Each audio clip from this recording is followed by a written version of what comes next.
In life, we have choices. Some of these choices are easy, and some are not. Some choices, no matter how big or small, can have the most amazing and dramatic impact on not only our lives, but also the lives of those who are closest to us. The theme behind this DVD is choice. The people you're about to meet all made a decision that affected their lives and their futures. Throughout this DVD, we are asking you to sit, listen and think.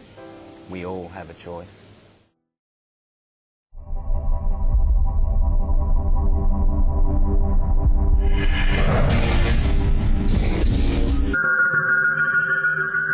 All 17, 18, the driver had actually just got his licence about 2 weeks before the actual party.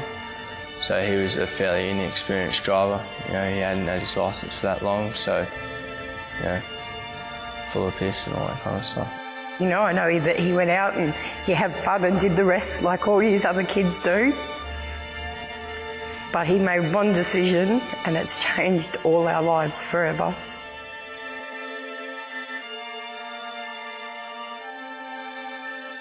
It always happened to the other people, the people on television. It was totally alien, you know, to what I was used to. I'd never had anyone close to me die or, you know, have anything bad happen to them. And then all of a sudden,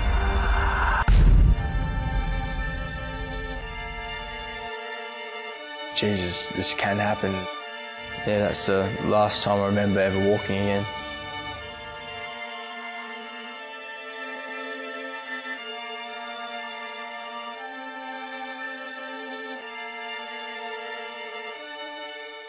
If I could change anything about that night, the first thing I would have done was not hop into a car. I would have, you know, there was plenty of other options that I could have taken. You know, I could have phoned my parents up. They would have been happy to pick me up. I could have called a cab. I could have done many other things than jump in the car with a guy who'd been drinking. So, yeah, I just made the wrong choice and jumped in the car with a guy that'd been drinking and only had his licence for 2 weeks, so, yeah. I asked Dane once, Dane, what happens if you can't join the army? You know what his answer to me was? That's not an option. Now it was an option. As an ordinary 16, 17-year-old, I just did the things that everyone else did. You know, I'd be down at the beach every weekend, you know, go partying with my mates, you know, ride my dirt bike, all that kind of stuff. My son will never be able to walk on the beach again. My son never get married. We don't even know if my son can have sex properly yet. These are all the things that you don't realise that happens to a child when they break their neck. It's not just their neck that's broken, it's all the other things inside.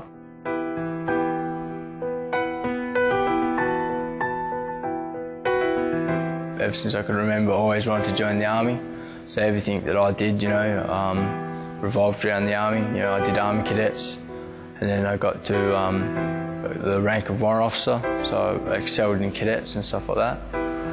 When I was legally allowed to join the army at 16, 9 months, so I signed up for the army to head for a position in signals, and then I got the phone call one day that said, you know, I'd got the position, so I was over the moon about that. He duxed every class he was in, and one position came up, and it was a big decision whether or not to leave school for him, but we decided to let him go because his dream had been for so long to join the army. So you know, my life was going pretty sweet at that point in time, and then once he got accepted in the army, we had a party. He'd been to that house lots of times before and there'd never been any trouble. Good bunch of boys, all of them. Rocked up to the party just as per normal, like we always had before. And, you know, had a couple of drinks, stuff like that. And then around about 2 o'clock in the morning, the party got broken up by the police. And so we had to leave the party. So, you know, the easiest way was just to jump in the cars with my mates. You know, we just all got our licences back in those days. And we decided to head down the road to Fast Eddie's, which is probably about 2 kilometres down the road. And so we just, you know, jumped in the car and then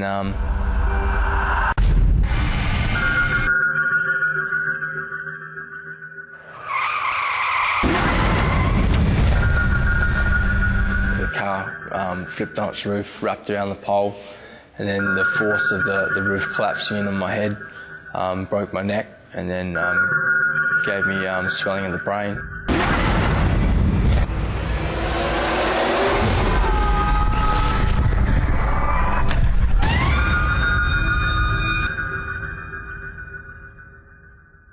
And then the doctors, came around, pulled the curtains around the bed, and pretty much said, you're a C5-6 quadriplegic, and blatantly they pretty much just said to me, you'll never walk again, you're a quadriplegic, this is your life from now on.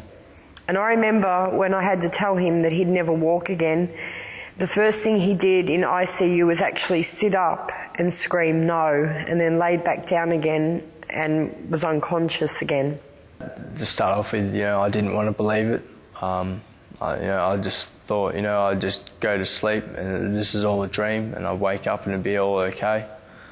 But, waking up day after day, you realise that this has happened.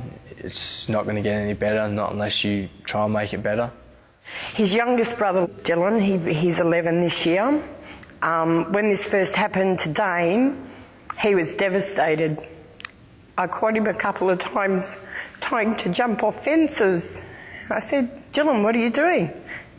I'd like to break my neck like my brother so I could be in a wheelchair like him. It was pretty tough, from being independent, going off to the army, being able to do everything by myself, to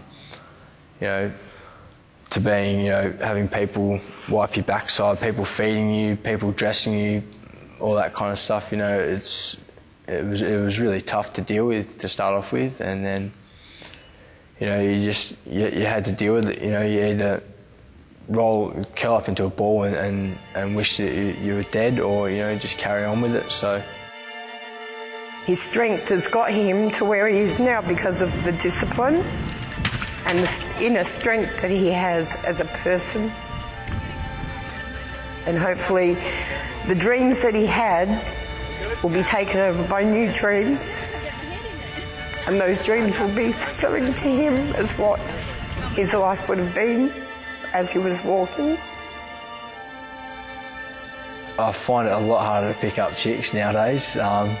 Before, when I was able-bodied, I'd go out and it'd be a lot easier to pick up chicks, but nowadays it's, they see the chair before they see the person. Well, we can look past the chair now, a lot of people don't. Our lives will never be the same. Our lives will never be the same again. But I'm lucky, I suppose I'm one of the lucky ones, because I do have my son, and some parents don't. But just remember that this stuff does happen, and it can happen, and make sure that when the time comes that you make the right choice, and make sure it's a smart choice, because once this happens to you, it's no turning back, it's stuck with you, and this is you for the rest of your life in a chair. So just make the right choice.